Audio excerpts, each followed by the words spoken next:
alguns estados unitários, a gente tem tido uma experiência de descentralização que, às vezes, é até mais efetiva do que em países que são federalistas. E os alunos do primeiro período, tudo começam na faculdade de Direito, falam, eles vêm com a ideia de que há uma hierarquia, né, entre o presidente da República, o governador do estado, a governadora, a presidenta, o prefeito, prefeito, né? E falam, olha, não há, cada um no seu quadrado. Mas eu acho que isso, assim, nesse momento, a gente já tem uma certeza. Realmente, nós temos um município que deve atuar. Olá, estamos começando mais um programa Polis e hoje temos uma convidada muito especial. É a professora doutora Wilba Lúcia Maia Bernardes. A professora Wilba é professora da nossa PUC Minas, diretora da PUC Minas, das faculdades de Direito da PUC Minas, é professora de Direito Constitucional, né, de Teoria da Constituição também, e é integrante da Comissão Arquidiocesana de Justiça e Paz. Prazer tê-la com a gente, professora. Bem-vinda. Alegria imensa estar com você aqui, compartilhando esse espaço para a gente dialogar um pouquinho. Pois é, bom demais ter você aqui. E, pois é, a professora Wilba, ela é doutora em federalismo, organização territorial do Estado, poder no território do Estado, que é um tema fundamental. E eu queria que você começasse falando para o nosso público, a gente conversar um pouco sobre essa relação entre federalismo, né, descentralização e democracia. Como é que você vê isso? Como é que você vê isso no Brasil hoje em dia? É um desafio muito grande, né? Sabermos de uma forma de Estado que pudesse conciliar com a democracia. Porque nem sempre o fato de descentralizarmos significa necessariamente viabilizarmos um espaço democrático. O Brasil tem algumas experiências históricas que negam, embora no nome figurasse federação ou federalismo, mas no seu caminhar acaba sendo um movimento contrário à própria emancipação do povo. Alguns movimentos, como a política de governadores, coronelismo, que fizeram parte da nossa história, vão contra a ideia, embora, no caso do coronelismo, se valorizasse o local, vai contra a experiência democrática. Então, ao longo das nossas constituições, nós tivemos alguns federalismos que começaram a dar certo, como foi inicialmente a experiência da Constituição da Velha República, como foi em 34. Tentou-se, né, fazer também uma outra virada em termos de federalismo na Constituição de 46, em especial com a transferência, isso para o federalismo foi muito importante, a transferência da capital para o centro do país. Essa é uma experiência que traz desdobramentos em termos de federalismo. E depois, nós podemos dizer que a nossa esperança agora se renovou a partir da Constituição de 1988. Sim, pois é. Eu acho que o país, para a dimensão territorial que a gente tem, né, que a gente se inspira no federalismo norte-americano. A nossa Constituição de 1891 vai se inspirar lá em 1787, né? Rui Barbosa traz muito essas coisas, a gente pega também o presidencialismo norte-americano. E o Brasil, inclusive, já chamou Estados Unidos do Brasil, né? Exatamente. A gente até exagerou, a gente copiou a bandeira dos Estados Unidos verde e amarelo, no iníciozinho da República, né? Depois a gente voltou para a bandeira do... Realmente, a experiência mais radical que nós podemos dizer assim de federalismo, muito na visão estadunidense, foi a da Constituição de 1891, um federalismo dual, muito pautado em competências que eram apartadas, mas logo em 34 nós recuperamos um outro modelo de federalismo, que é o federalismo alemão. Então, nós já temos ali um arremedo do que foi costurado de forma um pouco mais consolidada na Constituição de 88, que foi o federalismo cooperativo. Então, o que se pretende com a Constituição de 88 não é um federalismo de atuações isoladas, mas um federalismo que possa trazer uma dinâmica nova em espaços, no caso brasileiro isso é fundamental, que são pouco habitados, em que o PIB não é um PIB, vamos assim, dizer necessário, ou o PIB que gostaríamos que as regiões pudessem todas compartilhar. O que a gente pretenderia em 88, e o professor Raul Machado Horta falava muito disso, seria um federalismo de regiões.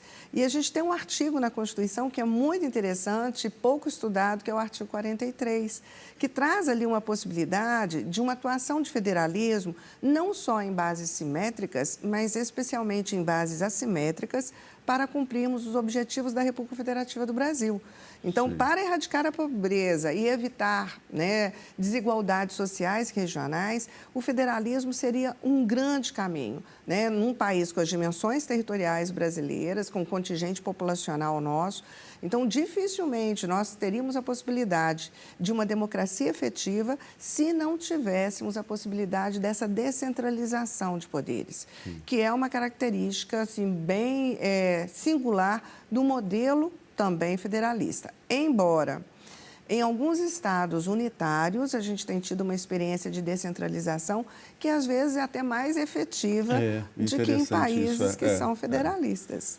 Tem perto da gente aqui, o Estado Plurinacional na Bolívia, né, algumas experiências interessantes. Né? O Estado Autonômico. Estado Autonômico Espanhol. Regional Italiano. O Estado Regional Italiano, exatamente. Então, realmente, assim, o que o federalismo ele tem que tentar recuperar é essa possibilidade de que as descentralizações espaciais de poder possam gerar fiscalização, controle, participação, porque aí sim nós vamos ter federalismo sendo compartilhado com a democracia. E tem uma coisa muito interessante, os alunos sempre perguntam para a gente, né, falam, o sistema, por exemplo, o sistema de saúde pública funciona muito bem em tal país, na Suécia. Mas a Suécia, bem que o território da Suécia é tão pequeno assim, mas é muito menor que o do Brasil. Mas, assim, num país dessa dimensão é tudo mais difícil. Mas tem a solução para isso, que é justamente o federalismo, né? Exatamente. E a possibilidade de cumprirmos o que é o ideal do princípio da subsidiariedade.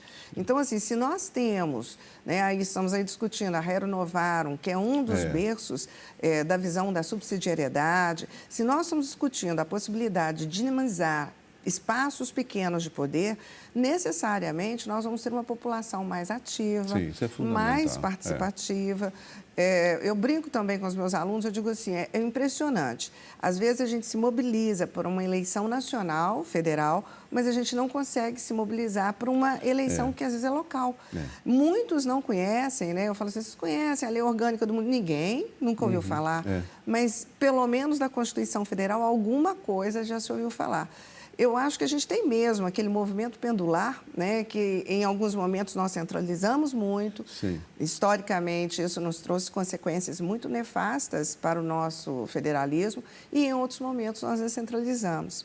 Eu acho que a Constituição, a proposta do modelo constitucional de 1988 é realmente dar uma dinâmica, vamos dizer assim, uma proposta diferenciada de federalismo. E a cooperação entre os estados, entre os municípios, é fundamental, né, do que aquele modelo competitivo, né, que é muito a lógica mais norte-americana, né, da cooperação justamente para isso, para dar mais atenção àquela região que precisa de mais apoio, desenvolvimento, recurso, né, a União aparece assim como um maestro, né? Um gerenciador, isso, dessas competências. É a grande, né, novidade de 88, seria a possibilidade de implementar isso, com as competências que são as competências comuns, as competências concorrentes. Olha a riqueza de federalismo que nós poderíamos ter.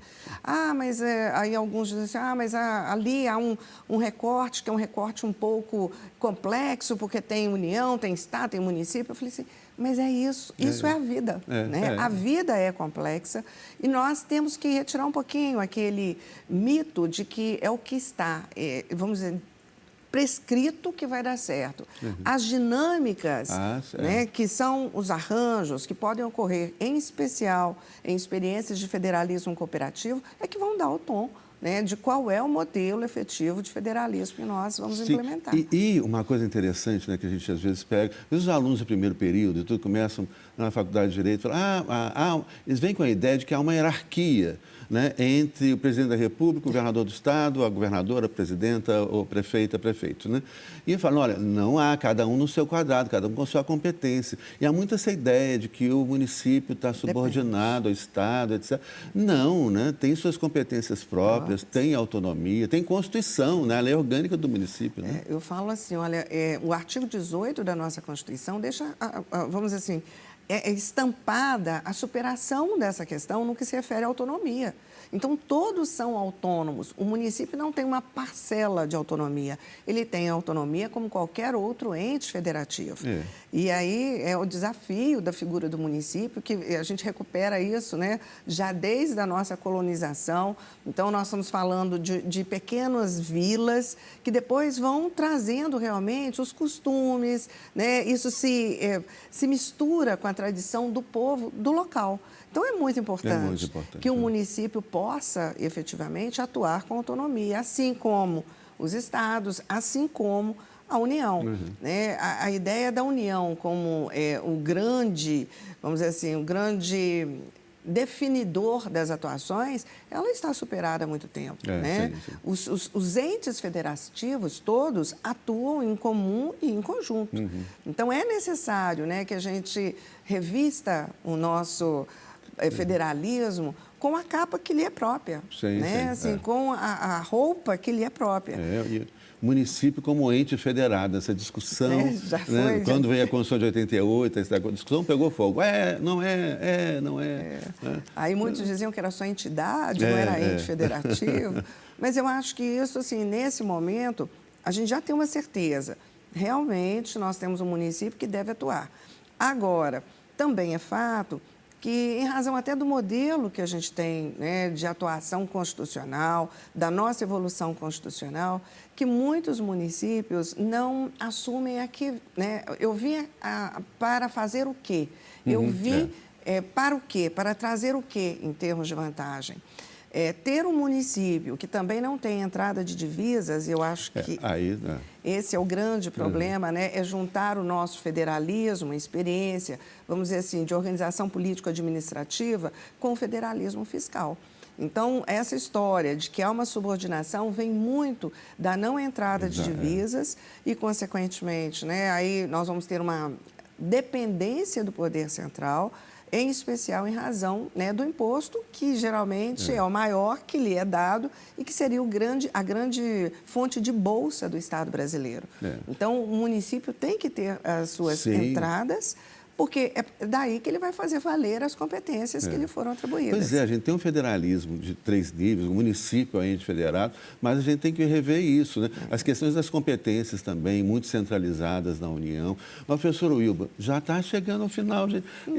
Nós temos que fazer depois uma outra conversa, né? Discutir outras questões também importantes, né? E a professora Wilba, né, para os nossos telespectadores saberem, ela é diretora das faculdades de Direito da PUC-Minas, né, que é uma potência, né? A PUC-Minas é a maior universidade católica do mundo, né? E nós temos vários cursos de direito em vários campi, né, por Minas Gerais. Fala 30 segundos, né, sobre isso, sobre a potência que é a nossa Faculdade de Direito, nosso curso de Direito. Nós temos mais de 6.000 alunos, então realmente é uma dinâmica muito própria da Faculdade Mineira de Direito. Temos também uma tradição, nós estamos fazendo, né, este ano 75 anos, então assim, já é uma escola muito localizada no imaginário que nós temos em Minas Gerais. Então, nós temos certeza, né, que a PUC, nos seus diversos campi, em especial, né, também seguindo a missão da universidade, que é a missão com relação à proteção da dignidade da pessoa humana, eu acho que ela traz assim, um fruto muito maduro neste momento e que vai realmente contribuir para que a sociedade evolua. O direito, eu acho que ele só faz sentido na medida em que ele promova a justiça social, que é o grande desafio nosso. Concordo totalmente, professor. Muito obrigado por participar do nosso programa, ter aceito o convite. Fico muito vamos feliz. ter mais conversas no futuro, com certeza. Muito obrigado. Gente, então, até o nosso próximo programa. Obrigado aí por assistir, participar com a gente sempre. Até semana que vem.